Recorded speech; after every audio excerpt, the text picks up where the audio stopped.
The Bible is an encoded occult text on how to awaken Kundalini and polish your spirit before leaving Earth, as well as like expanding your lifespan. The Bible is actually very, very interesting.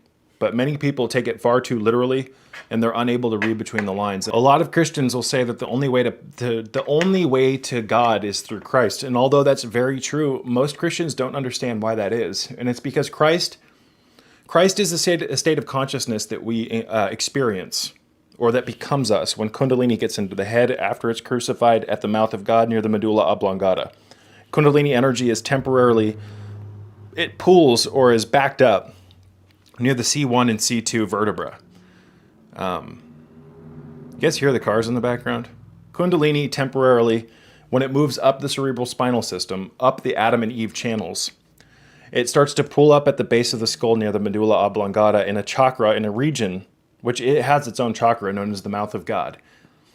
The energy is temporarily crossed and crucified and is resurrected up in, it ascends into the brain and turns on the king and the queen's chamber, the pineal and the pituitary glands. When this happens, you guys, the 12 apostles of Christ, or the 12 main cranial nerves, are activated, and it causes a flooding into the brain of something known as amrita, or the elixir of immortality. What's another name for this? Soma. Ambrosia of the gods, the nectar of the gods. There's multiple different names for this substance that is released through Kundalini getting into the head, right? And once that happens, you experience Christ consciousness. When you experience Christ consciousness, you become God. God merges with you, you guys, because that's what you are. When the Creator creates something, it doesn't separate itself from its creation. But we are a God species that's actually asleep. And the bigwigs that like to run the show here, the quote experts, have created a playpen, essentially, that I like to call the Matrix, that what happens, you guys, is by living in this disgusting land of the bottom feeder, it's designed in a way to keep Kundalini energy from flowing. That's what the Matrix is all about, you guys. It's a prison system, but you don't know how to read. Most people don't know how to read between the lines and see that. They don't know that their consciousness is enslaved, and that the world that they live in, the Matrix, is a jungle gym, essentially. It's designed to keep gnosis, or the spark within you, from turning into a flame. I'm speaking in metaphors here for the Kundalini.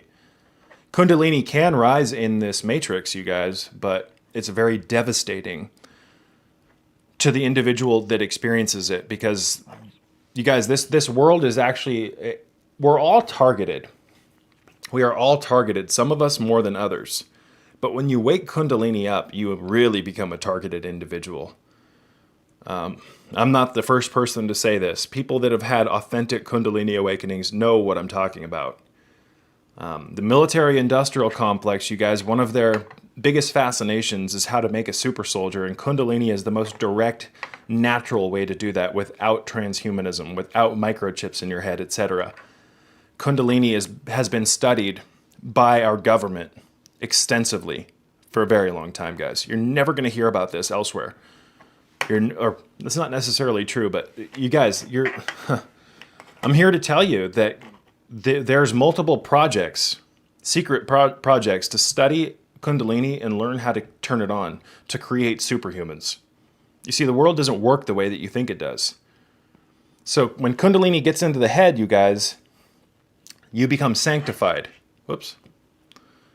But it gets crucified at the neck, right? And if you look at this picture of Kali, she's holding a severed head. That is largely symbolic of the crucifixion of Christ that happens at this point, or at the neck, or the head meets the neck, the medulla oblongata, right? I mean, some people would look at this and think that it looks gory and violent. This is all symbolism, guys. My chair's making noise. All of these arms, these hands, what that symbolizes, guys, is there's multiple different forms of symbolism, or there's multiple different, what's the word I'm looking for, ways to interpret this. But one of them, these hands, what it represents, guys, is that her consciousness can reach beyond the visible light spectrum. It's in multiple dimensions at once. See what I'm saying? She's in multiple dimensions at once while being anchored in a physical body. So I'll go over the symbolism of this in the future. You notice that she also has a trident, also known as a trishuli. This is the sushumna, the central channel that runs through the spine.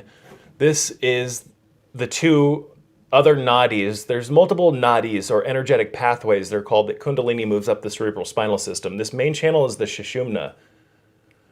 And these other points are the Adam and Eve channels, the Shiva and Shakti channels, the Artemis and Apollo channels, the Samael and Lilith channels. This is symbolic of Kundalini energy in the state of consciousness that is achieved. This is known as Heru beheaded. When Kundalini gets into the head after it's been crucified, the head now, see the bindi, has complete jurisdiction over the demons of the lower energetic chakra system in the lower self. So although this looks gory, this is actually symbolic of Heru beheaded.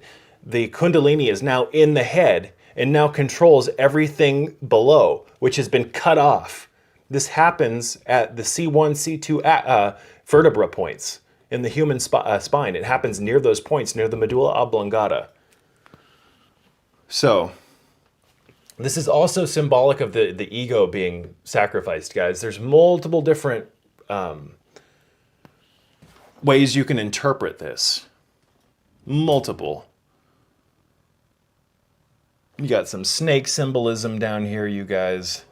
And then I'm going to do a complete Kali demystified video. I have one already, but it's not as extensive as it should be.